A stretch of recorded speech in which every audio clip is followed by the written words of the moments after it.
Yo, yo, I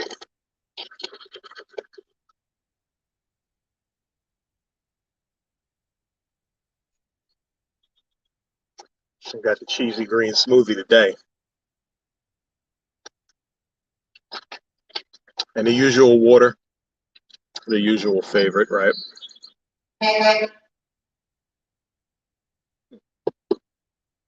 Yeah, we out here. As always, got to show them with the water, the real electrolytes right here. Mike Carter in the building. What's going on?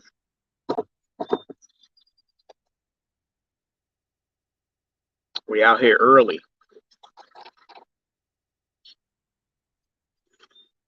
I was doing some driving around today. Oh, green smoothie? Yeah, man. What's going on, y'all? Come on in here. Say what's up when y'all come in. Let me know y'all there. Even if you can't stay the whole thing, or if you do stay the whole thing, thanks for coming through. Just make sure you drop a what's up or something. Let me know who in the building. Yeah, Jeff in here. Yeah.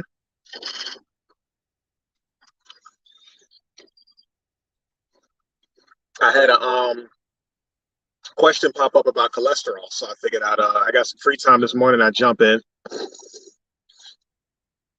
I haven't hit the gym today yet. I probably won't because I didn't get as much sleep as I wanted to. I don't know if y'all noticed, but my grip feels fine. But I always tell people when you don't get good sleep, you'll notice that your grip is not really tight. Mine's is tight right now, but I did a lot of hormesis, aka like calisthenics stuff yesterday in a row. It was 3 sessions, but they were heavy sessions. So it was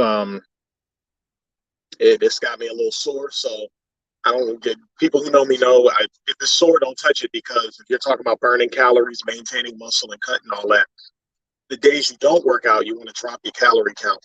But at the same time, you're still burning calories because of the repair that's happening in your body. Yeah, see, George, you on your way there. See, the funny thing, George, and I kind of went with the flow of the day.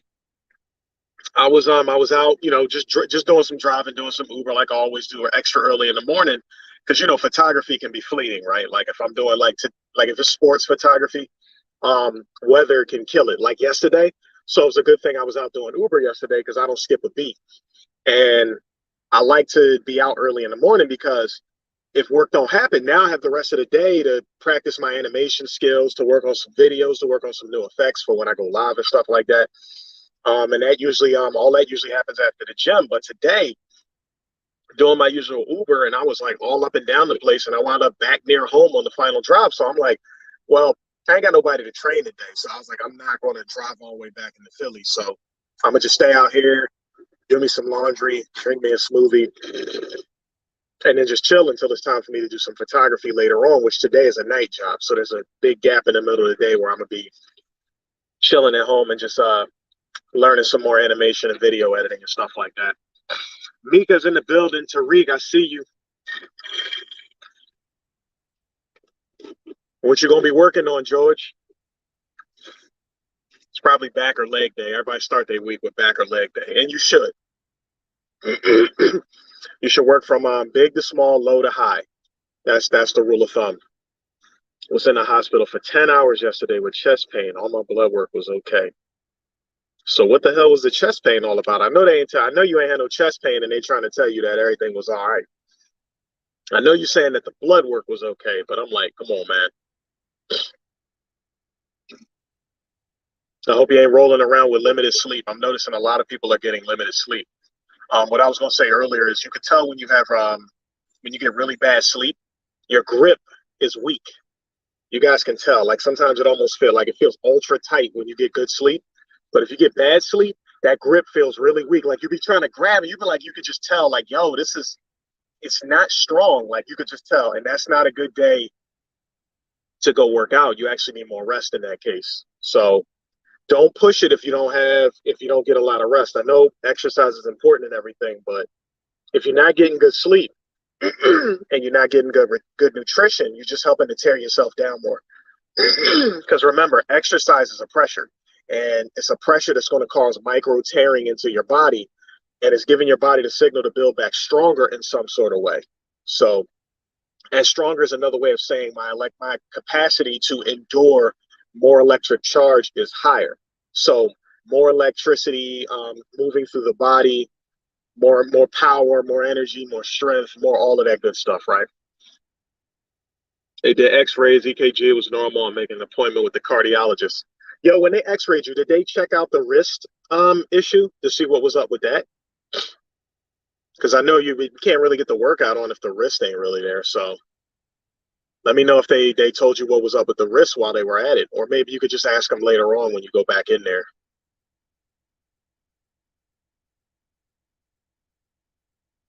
No, they didn't. All right, next time have them or tell them to give you a copy of the X-ray. Shoot, I can look at it and read it if I need to. But yeah, anything they take a test of, any blood work or anything, get a copy of the numbers, get a copy of the X-ray, and next time I'm hanging out with you, I can go over it. And if we want, we can scratch out the personal info and show people how to read their actual blood test. Like we can go over that stuff for people too, because I know that tends to be important. But yeah, yeah, but I don't like when people say they're having a problem and the doctors are like, "Well, we didn't find anything," and I'm like, "Yeah, but you know, something's got to be there, right?"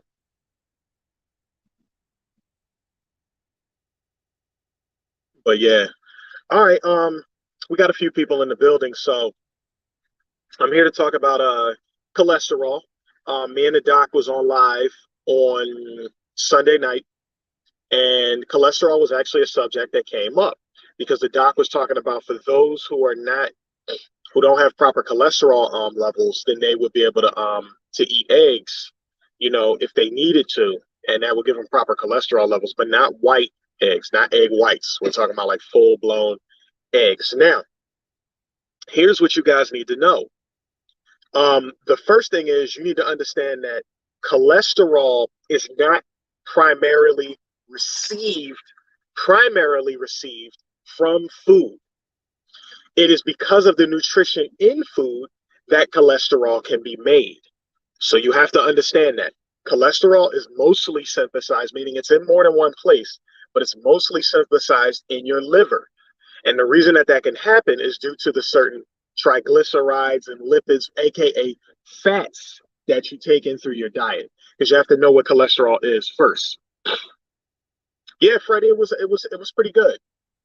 Getting to see it on stream. Whenever you get a chance to see different heads who talk to health stuff like bounce back and forth. It would have kind of been like if what Inky said, if Layla Africa and Dr. Sebi, we'd actually seen them go back and forth with one another. But those are two totally different minds. For those who don't know, you guys should know that of our um our previous generation ancestors who taught us health information. For me, Layla Africa held a very high standard for me. I love Dr. Sebi, but the person that I paid attention to the most was Layla Africa. So, no issues against any other person. It's just that everybody's got their take on who they listen to and for certain reasons. And for me, I was just his presentation was funny to me. Like the fact that Layla Africa can have like a cold twist, but at the same time like make you laugh. But the biggest reason that I liked about him, which is funny, it's the same reason I like Dr. Sebi, was their ability to tell stories to get information across. I think the reason I like Dr. Layla Africa so much is because whereas most of Dr. Sebi stuff came from his personal experience, Dr. Layla Africa had stories of like negative things and things related to food and health that got us to this point.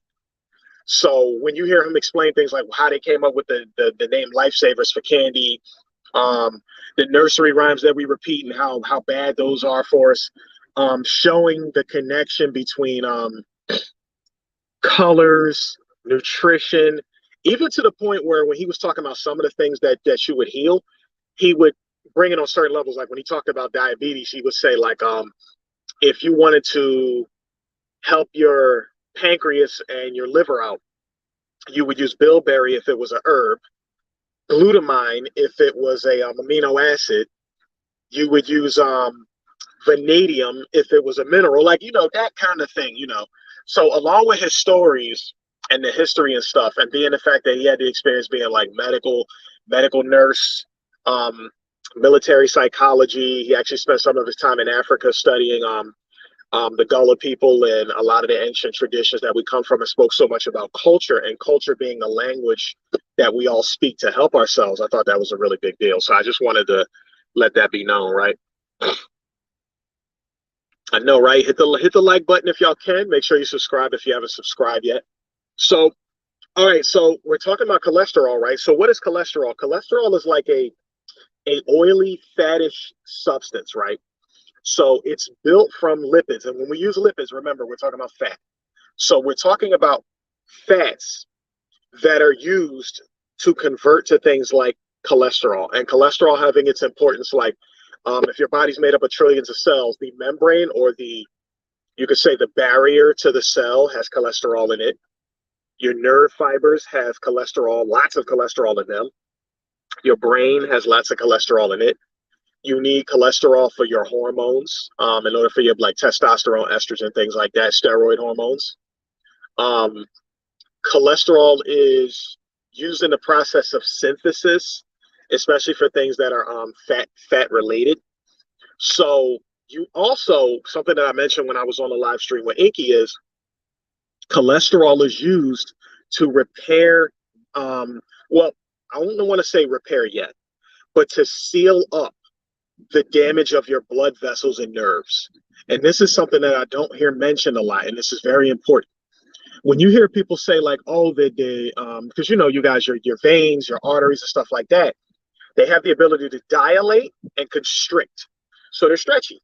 And what happens is when proper nutrition is not there, too much stress, when there's too much pressure, and the system doesn't continuously build itself and stay hydrated as it should, it can't stretch and squeeze, or stretch it or dilate and constrict like it should.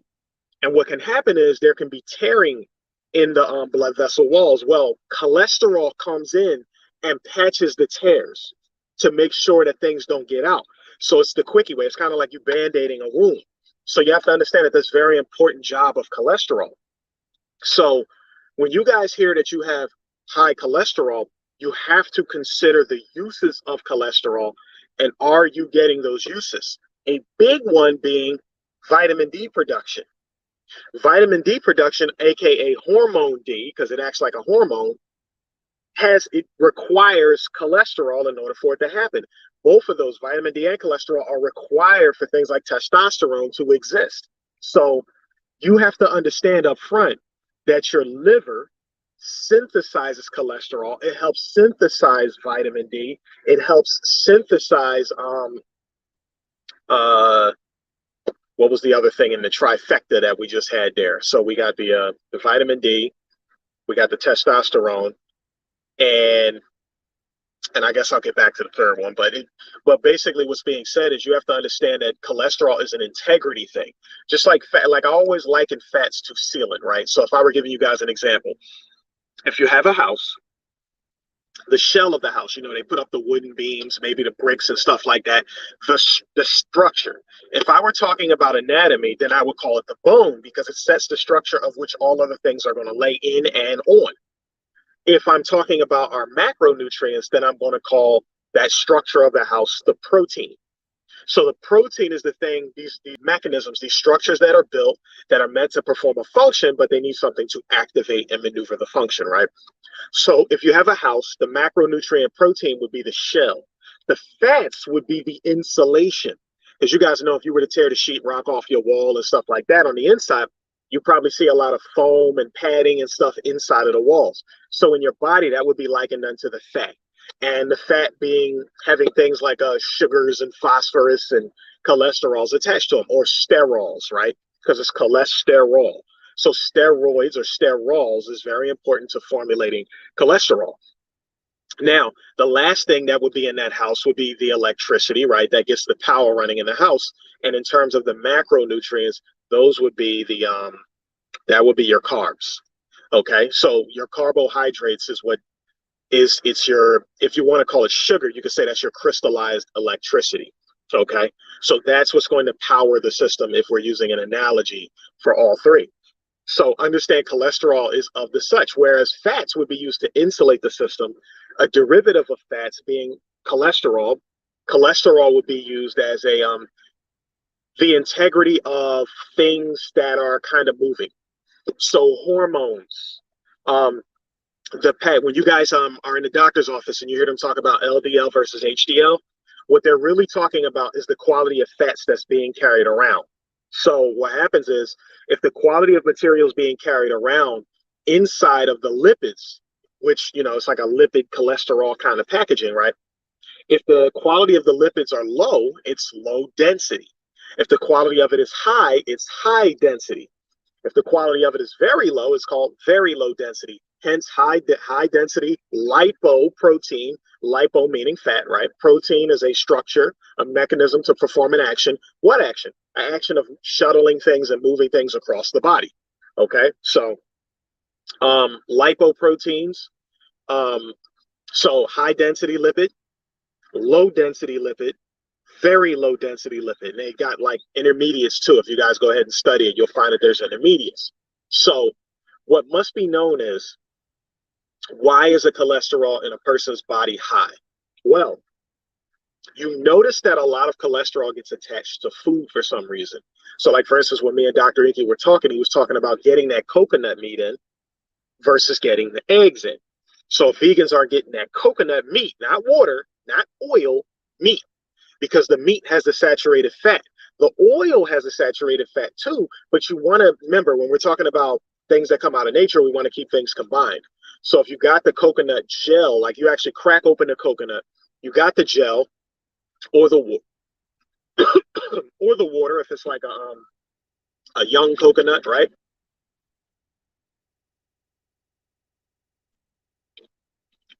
You got the young coconut with the coconut water.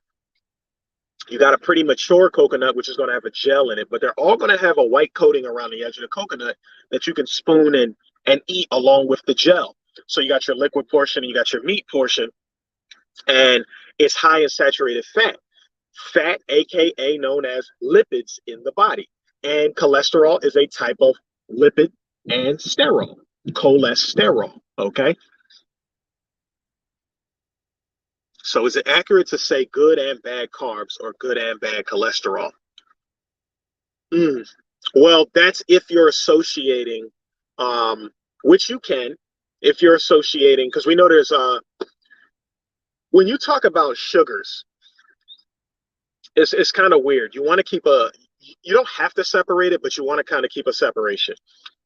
You have foods that are considered carbohydrates, and then you have the sugars within those foods. Now, there are 8 types of major sugars, and you'll have things like galactose, pretty much that OSC, xylose, galactose, glucose, fructose, sucrose. You got 8 primaries that you're supposed to take in. And if you eat like figs and dates, you'll get galactose out of that. And galactose is important for like breast milk. So you got the different types of sugars. And the different types of sugars can be used for different types of body parts, sometimes used for binding proteins and used for energy and stuff like that. Like, for instance, you have sugars that sit on the edge of your cells. Like that's a part of the cell membrane makeup. Sugars are there too.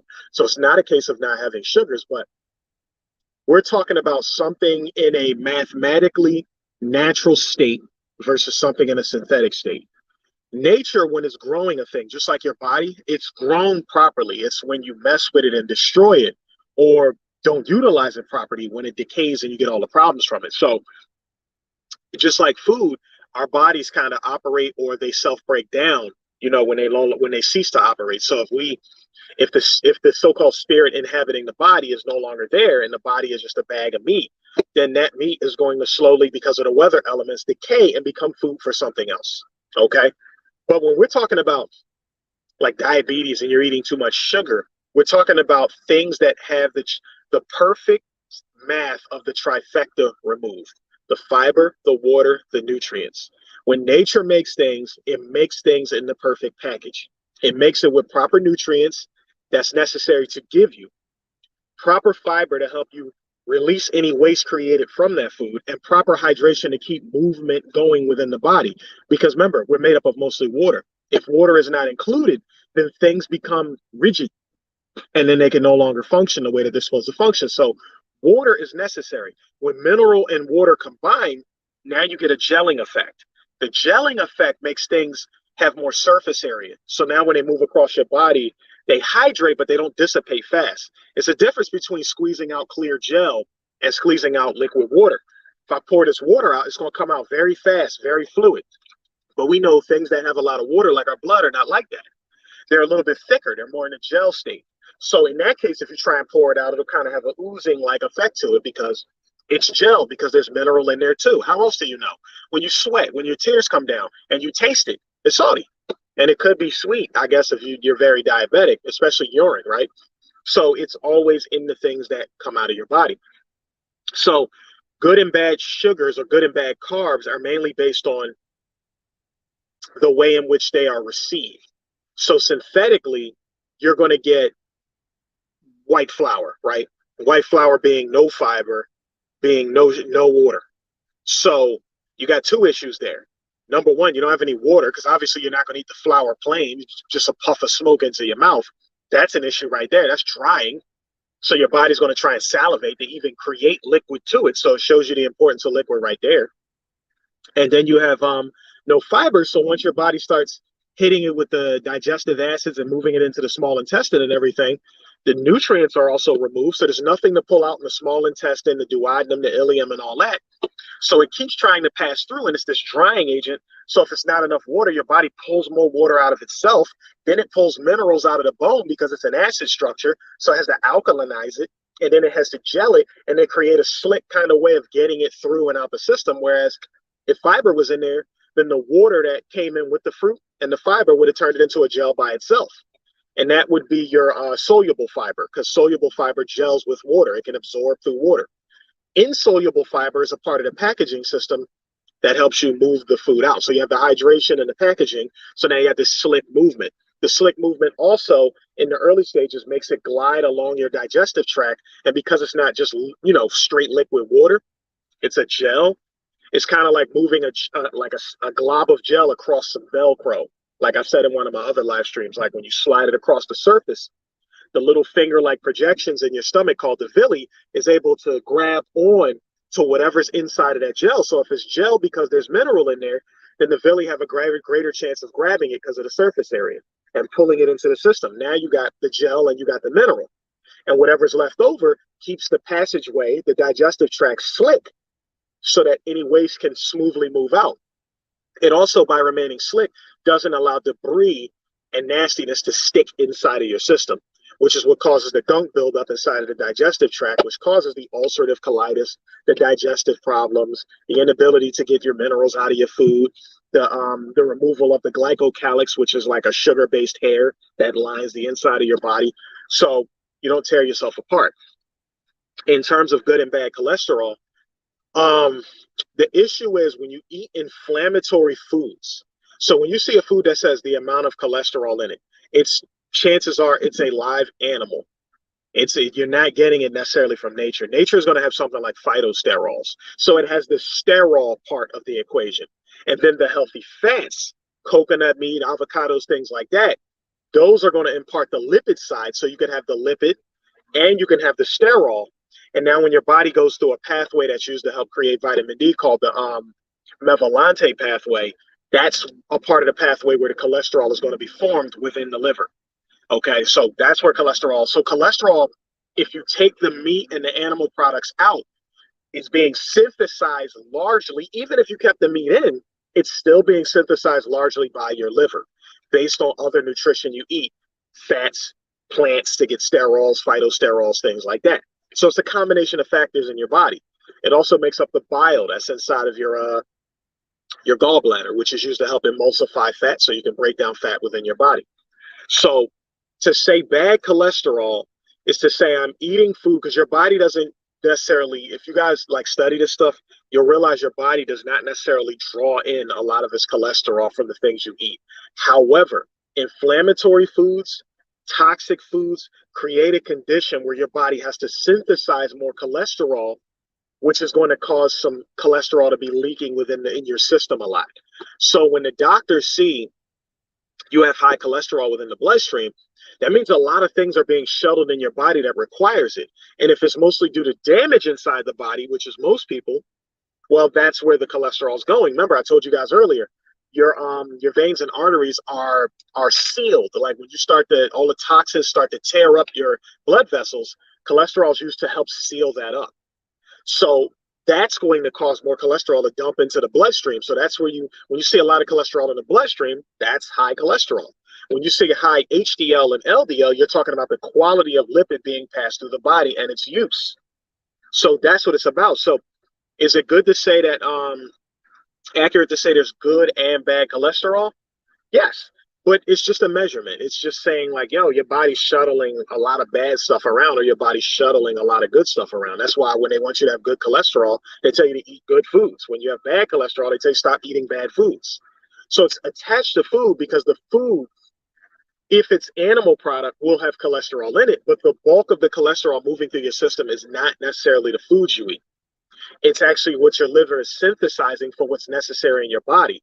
Now, if you're a melanated being, because you have high requirements of vitamin D, your body's naturally preempt to produce more cholesterol because cholesterol is a precursor to making vitamin D. So it only makes sense that you're going to have more and that your number, the standard number for you, is going to be different than everyone else. And we're talking about if you have like skin melanin, because there's melanin everywhere, but this is the one we're talking about that's able to interact with the multiple rays of electromagnetic radiation to produce energy within your body. So cholesterol, at the end of the day, is an absolute necessity for you to have. So if you find yourself being put on statin drugs to lower the cholesterol load, the reason being is because the cholesterol is being combined with a lot of bad things, and that causes white blood cells to come out and start chewing up all the bad stuff and leaving cholesterol and fatty deposits and toxins around. This is what clogs up your arteries. It's not cholesterol in your arteries. It's debris that has cholesterol attached in the chemistry. So that's what they're saying. That's what's causing the problems.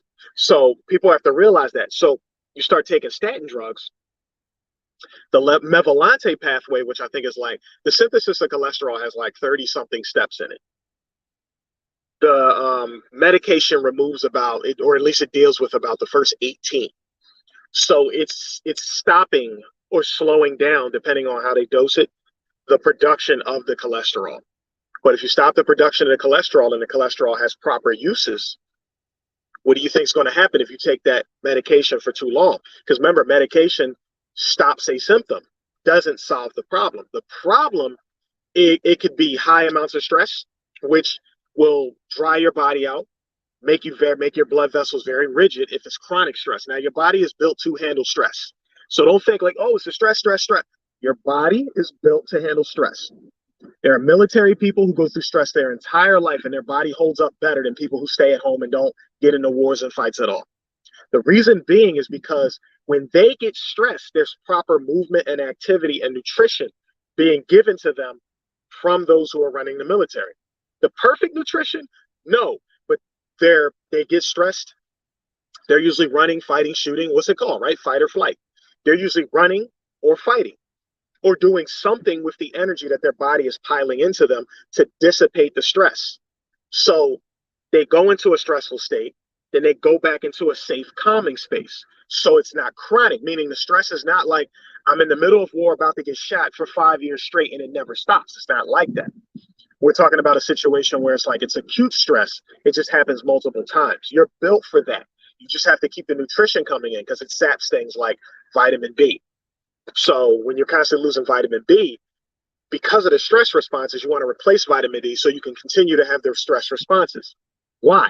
Because obviously, if you're losing nutrition from the stress response, that nutrition is a necessity to that response. You're not losing it because it's an integrity thing and it's just like, oh, when that happens, it just flies away. No, it's a necessity for your body's defense. So you run out of the B's, your body doesn't have any, it can't produce the proper response. Without the proper response, damage starts to happen. Hence chronic stress.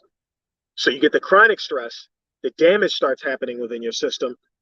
The cholesterol starts to pull in, trying to seal up the veins and arteries because they're starting to become rigid from all that stress. And then eventually there's so much cholesterol in the system and toxins floating through from the stress and the negativity and all that stuff like that. The white blood cells come in and try and eat it up, and then they leave debris and deposits that are cholesterol and fat based. Hence the clogging of the arteries. And eventually the stress, the consistency of it leads to heart attacks, obesity, different situations like that. So everything has a push and pull mechanism. And when you stop one side of the equation, you wind up with a problem later on down the road. That's what happens with medication. So is the medication inherently bad up front? Not based on the way the doctors first give it to you. It's what happens from the moment it's given to you and beyond. Because when they give it to you, they can say, look, we're giving you this medication because the LDL, your cholesterol numbers are very high, and our statistics show that when the cholesterol numbers are high, it's attached to cardiovascular disease, heart attacks, and stuff like that. So why is it attached to those things? Well, because what I just said earlier, it could be the stress, it could be the food, but you're damaging your internal system, and it's forcing a lot of cholesterol to be produced or synthesized in your system, and it's everywhere in the bloodstream. And having that much in the bloodstream can cause clogging because of all the other interactions, not the cholesterol itself. Because the cholesterol itself is a shuttle, it's an integrity type fat. So it has its uses. It's coming out for a reason. When you stop it from coming out, that means if the problem is still being produced, the cholesterol response has stopped. So if your veins are being damaged more, but the cholesterol process stopped, no more repairing of the veins. So eventually the veins start to erode away. The veins in the blood vessels will start to erode away. And that happens over time, which is why they say you take this medication too long, the medication becomes the thing damaging you because the cholesterol response was necessary, but you just had too much of it at a time. So the key was to solve the problem with the negative amounts of LDL, the negative amounts of toxins and things coming into your body, making the cholesterol production be very high. So we remove those factors, cholesterol production goes down, the amount of cholesterol in the bloodstream goes down, doctor backs off the medication. They back off the medication, proper production of cholesterol comes back in to be used in the situations necessary. The myelin sheath on your nerve fibers, which allow electrical impulses to pass, the necessity for that in the brain, because there's a lot of electrical activity in the brain, the integrity of your cells, the edge of it, because obviously if you lose the integrity of your cell walls, pathogens, diseases, viruses, things like that get in easier. And you also, you just don't have a lot of system integrity at that point. So I hope all these things that I'm saying make sense. I'm showing you the importance. Just like blood pressure has an importance, carbohydrates have an importance, cholesterol has an importance. Taking a medication to get normal numbers has nothing to do with solving the problem. Normal numbers is not a problem solved. It's a symptom curbed. The problem itself caused the symptom. The doctor treats the symptom, the problem still exists. The symptom has been curbed, not the problem. So there is no escaping what it is that we're talking about. So if you're trying to like there's other stuff I wanted to talk about, like don't try and cheat your body. Like just follow what was given to us in nature. So thanks a lot. That's good to hear. You guys got it. Don't cheat nature. If we say you need the water, the fiber, the nutrition, you don't want to go out and have to. I mean, where you have to, you have to. I get it. Hopefully, you're doing it in herbs when it comes to nutrition. Try and get the nutrition from nature. You're trying. Like when you can't, you can't. You go get your supplement, do what you got to do, right? Until we get back to where we gotta get back to. If you can't get the fiber, which you should be able to, fiber is not an issue in today's society. That's not an issue. But don't try and trick the system by saying, okay, I'm gonna drink water. I'm gonna take milk of magnesia or something like that, a fiber supplement, a dry fiber supplement, or like hyper amounts of rock magnesium, or constantly taking laxatives. Let's not do that. If we need, so we don't want to have nutrition bottles all over the house, bottles of water all over the house, fiber supplements all over the house. Eating the fruits and veggies instantly gives you all three in the proper proportions.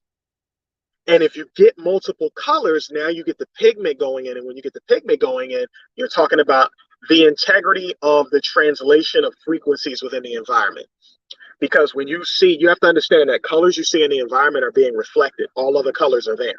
So you're getting, you want to get, instead of using words like lycopene, lutein, zeaxanthin, canthaxanthin, chlorophyll, just get some oranges, some yellows, some greens, some purples, some oranges, reds.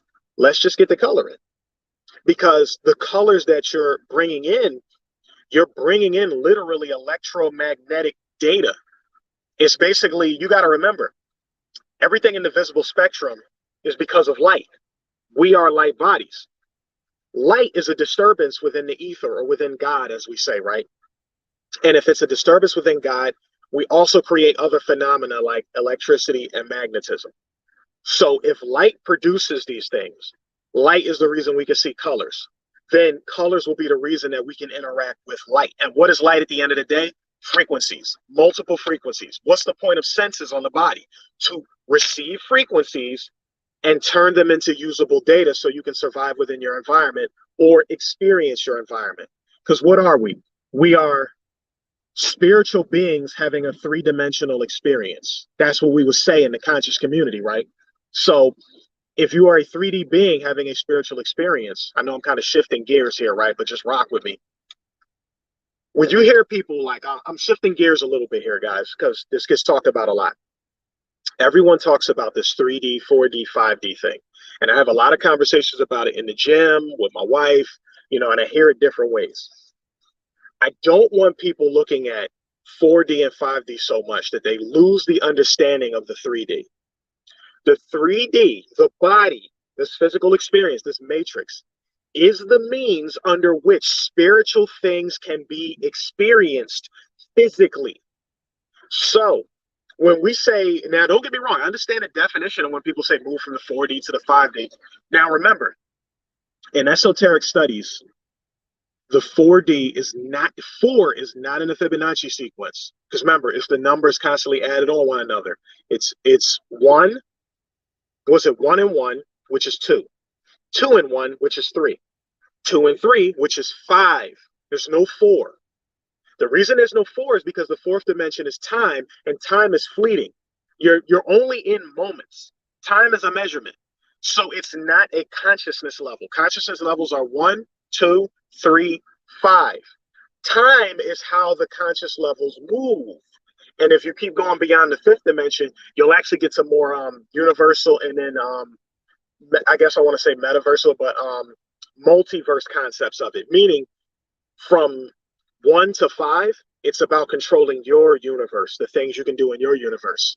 6 on, you're talking about taking those same concepts and applying it across other universes. So when you hear someone say, fourth dimension, third dimension consciousness is the 3D plane, the physical reality, the physical plane of our reality. 4D is the ability to manipulate that reality within time. And in 5D, how do we describe this scientifically? 5D was the ability not to just, it's like a mastery of time. So now I go from here instantly to here, but I can only do it in the dimension I'm in. When I say 60, I start it all over again, but I do it somewhere else. It's a point in time in another dimension. If it's 2D, it's a plane in time in another dimension, meaning I'm not worried about what's going on here. It's what I can do there from here. Then I say, what would it be? 6th, 7th, 8th. So 8th dimension would be the 3D somewhere else. My ability to master somewhere else. So it's different concepts when you guys search it. So the different dimensions is nothing more than going from like 1 to 5 and then repeating it just in a further place, a further universe, multiverse, whatever. It's just a repeat of the same thing, but you can control it somewhere else. That's kind of how it works, or at least you understand it, right? Yeah, no, I need to watch Interstellar because they probably do explain it more beautifully. But fifth dimensional thinking is to understand that we are not just the body and our conditioning. We escape it when we master the physical conditioning within this universe. We have action over the physical principles at 3D. We have master of the physical principles over time in 4D. We have master of the physical principles completely at 5D, meaning manifestation is immediately there. That's what it is. Now, how you guys argue that is different. Some people in manifestation, they say that things are instant. Some people say they understand it so much, they align themselves with it, and things will happen regardless of time. Meaning, when my partner Jim says in the gym, he's beyond space and time, it doesn't mean that you don't suffer the consequences of time. It means that of the plans that I have and the things that I will manifest, time is of none effect. I will have what I am looking for. I will manifest it regardless of time. Time is fleeting. So the 4D technically doesn't count to me because I will have what I want. Okay, so it's explained. Different people see it different ways, but this is kind of like a surrounding concept, right? Damn, they did? Yeah, I need to see that. Go pull that up. They gave homage to Dr. Oyibo because yeah, Dr. Oyibo was looking at what's the word they use for it? The grand unified theory. Um it's a different term they use for it though, but the technical point was grand unified theory, meaning what is the theory under which all things scientifically and mathematically align with one another? Because the way it's given to us, you guys know how it's like miles in America, but it's kilometers somewhere else. The reason it's you need a grand unified theory is because what they found is like if I measure this bottle and I say it's like, a foot, 1 foot, and then I say, okay, if the earth is this size, then I should be able to measure it and see it in this number in feet. For some reason, when I blow up the thing that I'm measuring, the ratio of error gets so big that it doesn't really apply anymore. I can't use it across the universe. So this bottle they say, someone tells me this bottle is exactly 1 foot tall. But if I stack 7 bottles, for some reason, it's 7 feet 3 inches. Like, where were we losing a little bit with each bottle? So grand unified theory came in. Gagut. There you go. Yeah. The GAGUT, the Gagut. Or Inky would call it back then when he was studying I King, the I King Gagut.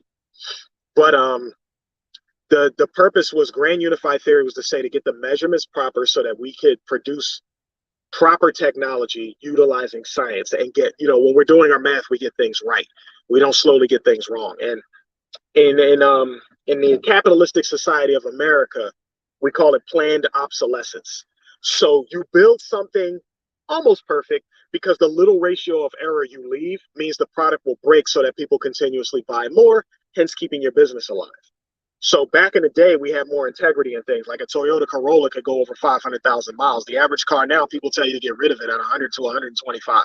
So that kind of issue is what you got going on. And our bodies are being treated that way.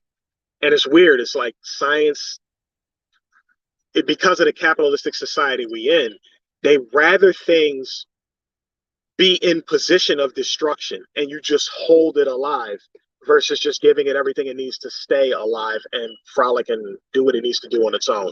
So the world we live in is pretty crazy. So back to the 3D concept. I want us to have respect, to see that it is whatever way you guys see it. I'm just explaining the way I see it. You have spirit. The connection to the spirit is the mind.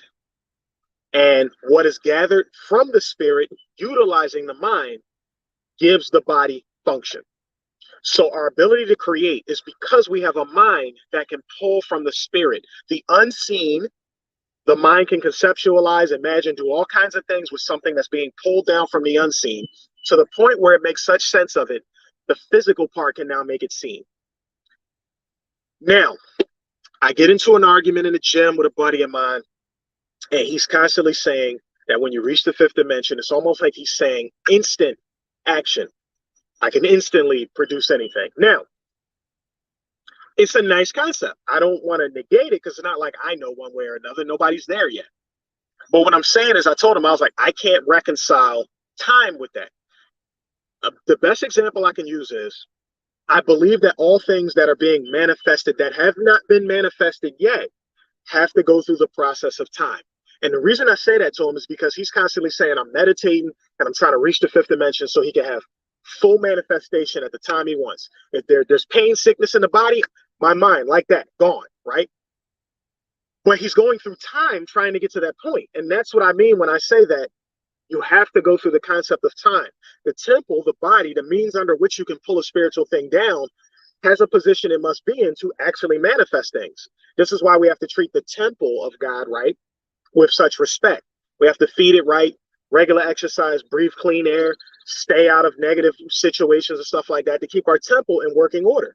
Healers are supposed to be like that. People who used medical onks and things like that, you had to have a pure vessel. You know, spiritually, physically, all those things, so that you could properly you could be on the proper frequency to detect things that were wrong. So if we're going to detect things that are wrong on a proper frequency, then we can't manifest higher levels of things if our body is not in proper position, the conditioned position for it to manifest such things. If perhaps the ability to move things with our minds and magnetically, electromagnetically is possible, then obviously if I have damaged nerve channels, damage in the brain, my bone is eroded from eating toxic food, so I don't have enough crystallization in my bone to even utilize the amount of electrical capacity necessary to put out, then how can I expect to manifest it? You see what I mean? People always ask, do you believe in these things? And it's like things go from spirit to physical, which means belief came first, faith came first. Then that person walked the path to get there. So a good example is when you go to the gym. There are people who can't pec pop. They can't move that muscle, right? They can't do that. They can't flex a muscle. They can't make their nose move. They can't do things to make their ear move. They can't flex their eyebrow. But they start to care about it. It gets into their heart. They start to concentrate on it. They start to do things physically to kind of get it to go. And then one day it twitches, which means the mind and body connection has been made. Remember, the mind was contemplating on spiritual thing, something that was not happening. The mind made up its mind that it could happen because the creation of it happened. It came in. And then you started to practice it physically. And then you started to feel the emotions. You got it into your heart. So your heart gave off a frequency. It started pulsating a frequency, basically connected to the universe, trying to make the thing come in. When it got strong enough, it starts to produce emotions, which means your body is kicking out emotion, electronic motion, electrons in motion. It starts to push an electrical charge through your body. And depending on how dense, you know, how well your mind's developed, how much electricity and capacity can that hold? How well do you work out your body? How dense is your bone? How strong is your muscle? How much electric capacity can be withheld within that body? How's your breathing to draw in more oxygen, to receive more electrons? How are those things? So one day when that reaches a critical threshold, the thing moves. Things start to move, right? So I liken all things unto that. Can we run across water? Well, there's like a monk that was trying that joint. You probably saw the video. It was a monk who had these real thin sheets of like paper, right? That he put on water and he was trying to run across it. Now, anybody with strong legs understands, like I can dunk, right? I'm 5'10". I can get above the rim about this much right now. Back in it, you know, if I weigh less, probably this much, because it's less energy to use on my weight and more energy to use for other things, right? So I don't have this hard landing that people without leg strength have. When they jump and they land, it slams to the ground. You can hear it, right? Like, just go get a box in the house. Go get a chair. Have someone jump on it. When it makes a lot of noise, that's your inability to receive a certain amount of electricity into that limb to dissipate the force so that you don't hear it, right? Zarada's in the building. What's going on? RTP, I see you. So when I jump low, or when I started jumping, right, when I was young, I jump, makes a loud noise. I jump again, makes a loud noise. I do it multiple times. My knees, my joints, my muscles are starting to heat up to get more blood flow in it. And I start to breathe heavier because I need oxygen to keep the muscles cool. But eventually, the heating and the too much movement starts to tear apart the muscles. Now remember, it's bone, it's muscle, ligaments, joint, all that.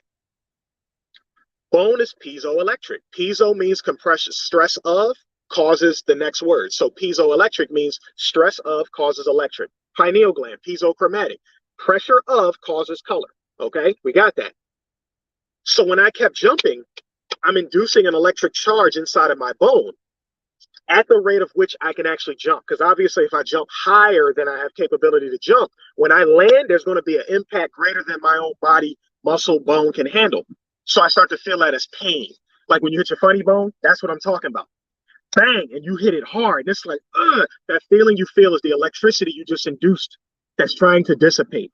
And it's hard. It can't get out as fast because that bone, that muscle's not built up enough to handle it. So it moves slower. And because it's moving slower, it's causing a lot of friction and heat, AKA inflammation. It's heating up, it's turning red. It's starting to cause more blood flow to go there so you can get more oxygen in. But if you jump enough, when it's time to repair, your body's taking all the minerals and nutrition you ate, instead of pulling it out of your bone because you're eating like crap, it's pulling it out of your gut. So it's moving through your digestive tract, pulling in mineral. You hammer that muscle a certain amount of times, cause inflammation. When you go to sleep and get good sleep, your body says, I don't want to break from that pressure. It hammers on more mineral onto your bone. It repairs all the damage to your muscles, ligaments, tendons, as long as you give it enough time. And when you come back the next time, your body's packed on more mineral to the bone. And if bone is piezoelectric and you pack more mineral on, there's a greater surface area to receive electric charge. Hence, when I kneel down to try and jump, I push more electricity and energy out of my body into the ground, which allows me to jump higher. And when I land, the impact, my body can handle it. So the electricity I pull into my bone dissipates faster because now I have the structure to handle it. Now I can jump higher, which means I also can receive more pressure from the environment. So now when I land, it's not making as loud of a noise. And eventually I build the muscle up so much, I don't just need the ball of my foot. I can now land on my toe. And my toe is dense enough. The bone there is dense enough to absorb charge. So now I can tiptoe and not make noise. Then eventually I can jump and land and make less and less noise, which converts into jumping higher and landing from higher locations. So when I was talking about the monk running across the ocean on those thin, remember, put this on top of water and your ass will fall through without a strong enough leg strength. So when he starts with a running start, he's building up charge. And when he puts pressure on the paper, what he's basically saying is he can induce enough electric charge to match the frequency of electricity in the paper on top of the water. So when he pushes it, he can feel it and he can propel off of it. That's a huge amount of energy coming off of that one leg. That's how you slowly build. So if someone says, can we run across water? Then you need to get that tempo together and practice your ass off. Because the average person cannot do what it took dude a couple of years to do running across those pads on water. So he's further ahead. So remember, that is the ability to run across water is not fully manifested yet. It may exist out there, but you don't see it on TV every day and people just doing it as tricks online and all that. No, it's still something to be unlocked, so to speak. And he's closer than the average person. But once he gets there, the genetic pattern, the wherewithal, the knowledge of how to do it will now scatter across the earth. Eventually, we'll be taking that type of power for granted. And eventually, it goes from running across these real thin pads on water to literally being able to step across water and feel the pull of the water, match the frequency and the energy and the electric charge needed to propel off of water. What does that turn into eventually? Do we eventually go from doing that to our bodies learning how to control the electricity in the magnetic field to where now we can glide across the water? Perhaps we can use our minds to fly. What can we possibly become if we focus on things greater than where we are? You see what I mean? You have to understand the reason a bird can fly is not because just the wings create an electric gradient, an electromagnetic gradient when they move. It's an electrical thing and it propels off of the air.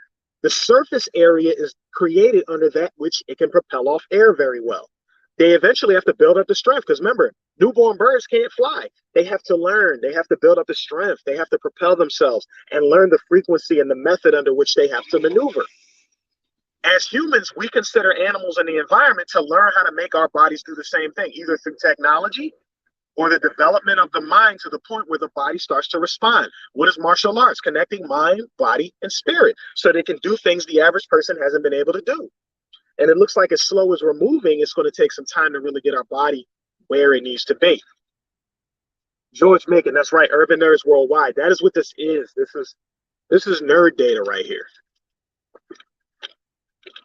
Remember, the at the end, all will be revealed. My belief has always been if the mind can perceive of it, then it is possible, whether we're close to it or far from it. It is something that can be achieved. And some people are like, oh, some things might be dangerous, and all this and all that. That's why I believe that unification of us as human beings in heart and mind is a necessity across the world. I don't think we can achieve the next level of biological what do I want to call it? Biological achievements and such, right?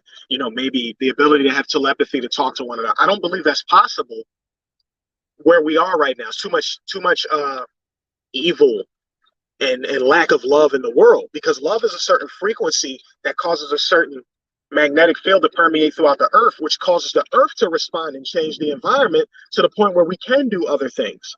But you can't have that in a negative environment, because the world and the earth kind of knows when the vessels on it are prepared for the next thing. Sometimes it's just sitting there waiting, like, I'm waiting on you. Like, y'all still can't get over your damn skin color. You can't stop selling your friend up the river for money. You can't just say it's as simple as, if the man next to me doesn't eat, then we all hurt. Because the man who can't eat will rob you. We just don't, we're not building the right connections. If the love is not there, then the next step in human evolution can't be there, because those higher technologies are based on love, unification principles among the people, at least majority of them. I remember when I was very young, I started looking online. I was real young. All I wanted to know is, does a thought hold weight? And I got my answer. They said, yes, it's very small, but a thought has a weight. It's just extremely small, which means if the mind can grow, the weight of the thought can actually grow. And if other people grow the weight of their thoughts, then they can unify to create a new gradient that we can all work from. It's basically, like I said, it's like a video game. It's like you're unlocking new capabilities across the world. If this is not true, then why do we have things like, junk DNA? Or if y'all ever looked up and heard the term vestigial, something that's there that used to work, something humans once had. The part is still there, but it's not doing any damn thing. That's the kind of stuff, like, this is why, like, I can't be of the atheist cut, because we negate from a thing that already can do all things. To say that, why hasn't science said, where's the proof? That negates the ability to say that there's a thing where the unseen comes from. So you have to experience a thing or make a connection with a thing in order for you to say it can exist. You see what I mean? But the thing is, why even be able to perceive of a thing then? You see what I mean? Perception is the beginning of science. The fact I can perceive of a thing means I can now chase it. The question is, who's going to start the chase? Because in the beginning, it seems impossible. Like, I have no connection. I don't know how I'm going to make it work. I'm going to just keep thinking. And I'm going to keep thinking until the universe, my frequency of thought, vibrates something towards me that I'm going to notice that the other person won't notice, because they don't think it can happen. The one who thinks it can happen starts to look at the world differently and see things other people can't see. Hence why that's the person who wakes up and say, yo, I found this leaf. I found this tree. I noticed my hand and my arm could do this thing. I noticed that this and that happens when I do this and that. They notice it because they believe it can happen first. So they start looking at the world with different eyes. And one day they just notice something no one else noticed. And that unlocks the track under which other things can be done. That's how things move from spirit to mind to physicality or body. Our mastery of that over time is 4D. Our mastery of that regardless of time is 5D. That's how that whole thing is supposed to work out. The body just must be prepared as a vessel to receive the unlocks. Y'all have heard many times, we're in the age of Aquarius. It's here. We're waiting for it to begin. And the vibrations of the sun and earth and the universe will, though, for those whose vessels are prepared, they will be the ones to get it and jump and leap into the new future. And everyone else will be conditioned in the matrix and left behind, hoping the government saves their ass, living in the matrix, hoping someone helps them, not utilizing that body, that vessel, the way they're supposed to. Yep, ignorance everywhere, right? George need a wrench. I'll give you a wrench. I'm on StreamYard, so I can't wrench up on here. But yeah, I'm gonna give you a wrench when I get off of here. Thought you would have had a wrench on here, but obviously it's probably like we both just got wrenches on Urban Nerds. But yeah, I got like 10 more minutes. Anybody got any questions? We're mainly on here about cholesterol. I just kind of finished that point and sidebarred into something else. So if y'all got any other questions while we're here, I'm gonna go through my little spiel while I'm waiting on the questions. But just remember right there, which way I want to point. I want to point the other way. Yeah, right down there below my name, Marvin Health and Arts. That's the Instagram channel. If my YouTube ever gets taken down, if something's happening with Dr. Inky and there's no way to get through on YouTube, go to my Instagram because that's where I can make announcements to say where we are, how you can stay connected. So keep that within your circle. Next to that is my right here. That's my Cash App. If anybody wants to send anything to the Cash App, to help me keep producing more effects and stuff. Like I said, if you saw Dr. Inky's channel, the Cash Apps and stuff really just help out with the time for me to do more production stuff to make things prettier. Follow the Urban Nerds channel for the next generation, for our children who are growing up now, who want to get into these sciences, technologies, engineering, and math. If you want them to take things like their video gaming and just, to have more exposure on not to just do these things, learn how to make money, how to create, how to develop the things that make the world run. Follow the Urban Nerds Worldwide page here on YouTube and on Instagram. And there's an Urban Nerds WW that's on Twitter, and that copies whatever I put on Instagram. So I'm the one running the Instagram. There is a GoFundMe right now for Urban Nerds Worldwide if you want to donate to that. That's so that we can have our structure set. We need people who can run the social media, answer emails and all that before we can move on to our next step. So that GoFundMe is to establish that. And that will allow us to hire people who can do things on a regular basis to help us grow. For now, it's still a lot of word of mouth, selling some nerd swag, just doing things a little piecemeal until we have that foundation set. Because without that foundation, we'll have all these people flooding us and we won't be able to respond. So we need to make sure we have a certain baseline of communication before we start, really trying to go to the hills with everything, right? Black Voltron in the building doing what he does. And yeah, so Marvin Health and Arts, that's the to stay up to date with what's going on here between me and the doc, all the health stuff. In case YouTube takes us down or anything, you guys will know how to reach and know what's going on, so you don't feel like, oh, they're gone, I don't know where they are. Like I said, the Cash App is there. Talked about Urban Nerds Worldwide. Make sure you like the video, subscribe if you haven't done so already. Share it if you think the video is necessary for somebody, and you don't have to put too many words behind it, because I found that marketing works better when you keep it short and sweet. Like, hey, anybody ever had questions about diet, cholesterol, you just, here you go, here's a video you guys can check out. So you don't really have to try and explain everything up front, because most of us has kind of tapped out our social media pages and stuff. People read what we put up, but it's always the same group. So after a while, it's kind of like, just get it up there and say it's there. Let people do what they do. We're going to start moving more towards the street while we're doing the digital thing, because the street there's a lot of people on the street who don't see this stuff. And that's where the bigger problems are. That's where Urban Nerds is starting to make waves a little bit. They have power on the street, not just digitally. And they have more power on the street than we do digitally. So that's a really big deal. Yeah, so let me see. Were there any questions? Looks like we ain't got no questions from nobody. So I forgot who used to say this, but if all hearts and minds are clear, then we can bounce on up out of here until the next time. I wish I was doing this at home, because I had some like clips and cuts for some of these lines that I'm saying, which are pretty funny. You guys would definitely enjoy them.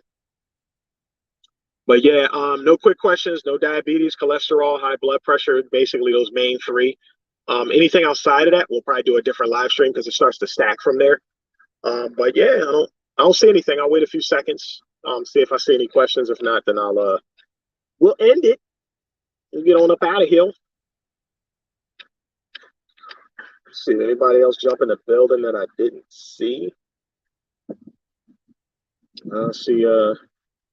See my peoples, Mike Carter, Jeff Yu, Tariq, Mika, George Macon, Freddie, Google me in the building,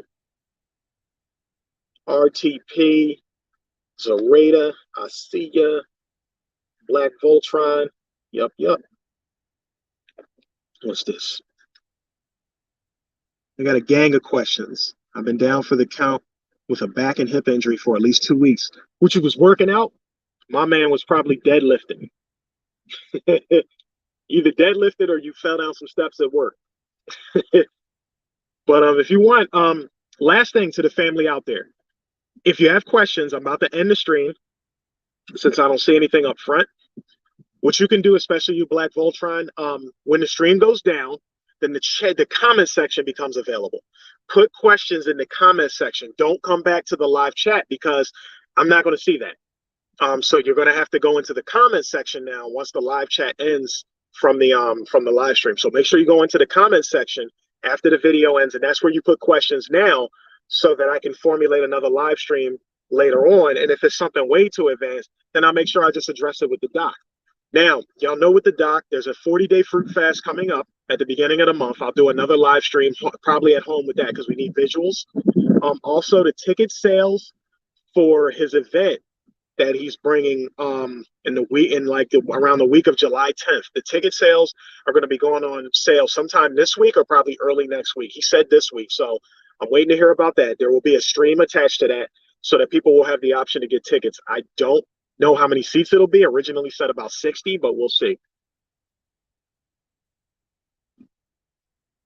Oh, okay. That's how you broke. That's that hormesis training. Yeah, I hear that. Yeah. Well, look, keep the diet cool. Whenever the body is recovering and healing, it's burning calories. So just understand that the body's going to do what it's supposed to do. I know we all get into a certain position where we're building muscle and all that, and we got to wait for the healing to get back. Just wait for the healing. Long as the healing takes place and the body gets back where it is, everything will be fine and it'll go back to where you want it to be. Because that's what a lot of people do. They think they need to work out every body part every day and strain themselves. And I'm like, when it's sore, it's healing. And pain symptoms are the trigger to let the body know to heal something. So just understand that. So I hope you feel better, Black Voltron. We'll get up in a little bit. But being down for the count, it is what it is. Just take the count until you get back. Fasted for the last 4 days, even though I was injured. Did I help my body or hurt it? Depends on what you felt when you fasted. If you felt your body if you fasted where you just pulled back a little, you're probably doing fine.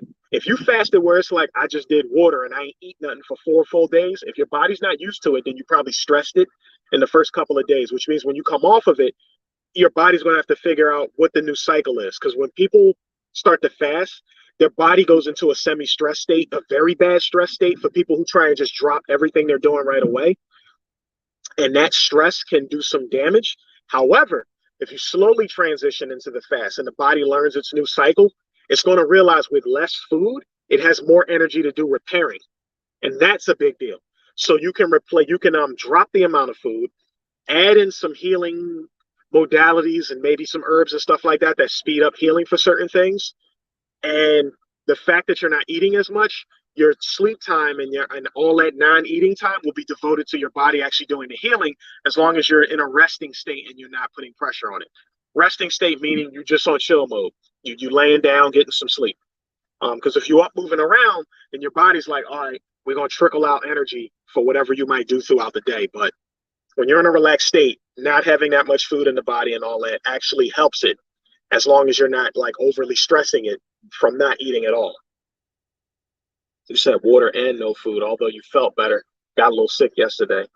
Yeah, just liquefy your food as best as you can. Either I would say juice and smoothie, and just lower the amount and stick to juice, smoothies, and water, and maybe a little bit of herbs. And if your smoothies you have to find a way to get some coconut oil into it or some avocado in it for the fats. Do that, but keep blending your greens. Don't go heavy on mixing too many things at once. Split it up. If it's a strawberry banana smoothie, cool. If the next smoothie or has greens and lemon in it, cool. If the next thing after that is maybe a nightly session of water or tea, cool. But you can if you want to. I'm not a fan of like 60 ingredients in the smoothie, like trying to get everything in at once. Like, it's not my twist. I like my body to have an easier time digesting and eliminating so it can assimilate the nutrients. But with too much food, the digestion takes longer, and then you don't pass it fast enough, and then you got to stack it. And, it starts to stack, and then all of a sudden you're going 3 smoothie meals before you get one bowel movement. People think the one bowel movement got everything out. That's not how that works. So liquefy the food so there's less chewing, there's less energy consumption on your body digesting, but you still get the nutrition, the colors, the pigment, and all that, and the fibers and stuff still in. So your body doesn't feel like it's being deprived. All right. But you can still keep your meals still far apart. You can still do like an intermittent fast. Like you can go from like, let's say 7 at night, don't eat. I go from 7 at night until like right now, I had this smoothie. And usually at this point, if I went to the gym, I still wouldn't have eaten. I wouldn't have eaten until maybe 2, 3 o'clock. And I'll eat 2, 3 o'clock, and then I'll eat again between like 5 and 7. And then I'm done for the day. That's usually how I do it. And then that gap between 7 and 2 to 3 o'clock the next day, that's my fast. So that's how I do it. But yeah, I'd say somewhere in between what you're doing. Get some colors, some healthy foods. Don't go for anything like heavily cooked, nothing ultra cold, because then your body takes energy to have to neutralize the temperature. Just make sure, smoothies, some juice, limited ingredients, nothing heavy, and keep the water coming in. If you're using a lot of watery ingredients in your smoothies, don't worry about drinking so much water because the water in the food will hydrate you. So you don't have to worry about it. Overhydrating is a waste of time. It's just like, oh, I'm giving yourself too many minerals. It's just like we said on Inky's when Inky was on the live stream, we were talking about expensive urine. Whatever your body can't use, it's one dump. So eating a bunch of minerals, overdoing it, you'll just pee them out. All right, peoples, I'm gonna check on up out of here. Again, when the video ends, the comment section will become available. Put any new questions in the comment section. What, you got something else? It's 3 number 2s yesterday, even though I fasted for the last 4 days. Was your body still holding that waste material? Yeah, a lot of people don't know that. Like, especially if you eat meats or really dense or any processed foods. And I'm talking about processed foods can be something healthy, but put in a box or package. That's still a process because they have to preserve that certain ways. So keep that in mind. The more natural the food that you're getting in, if you're taking in a lot of liquid foods and foods high in fiber and it's not a huge amount of food and you start having a lot of bowel movements, that's a good thing. You're actually going through a cleansing stage at that point. Because remember, cleansing and detoxing are different. You're cleansing at that point. You have stuff that's probably still in the system that has to get out. A lot of us ate a lot of food when we were young. That stuff gums up and sits in there. You'd be amazed at what the body can hold for years before it starts dumping it out. That's where fasting becomes a really big deal on a regular basis. Like, I'm glad you did that because what you just showed your body, like, wow, I still had other stuff in there. Like, because again, people think they eat a couple of meals, they have one bowel movement, it looks like a good one, they think they eliminated everything. And then they do that for years and then it slowly catches up. And it's like, no, you weren't eliminating everything. You were eliminating the things that the body could get through quick enough. The rest of it kind of got pushed and shoved somewhere. But all right, I'm gonna make moves, Black Voltron. Any more, just put it in the comment section after the video ends because I'm out of time at this point. But yeah, y'all get at me in the comment section. Catch you guys in a little bit. Love y'all. Like I said, Black Voltron, just hit me in the comment section or drop me a message over on Instagram because throughout the day I'll still respond to you. I just got to get off the live for right now and go grab my stuff. All right. So peace out, family. Thanks for coming through, checking out the cholesterol video. I'll get at y'all in a little bit.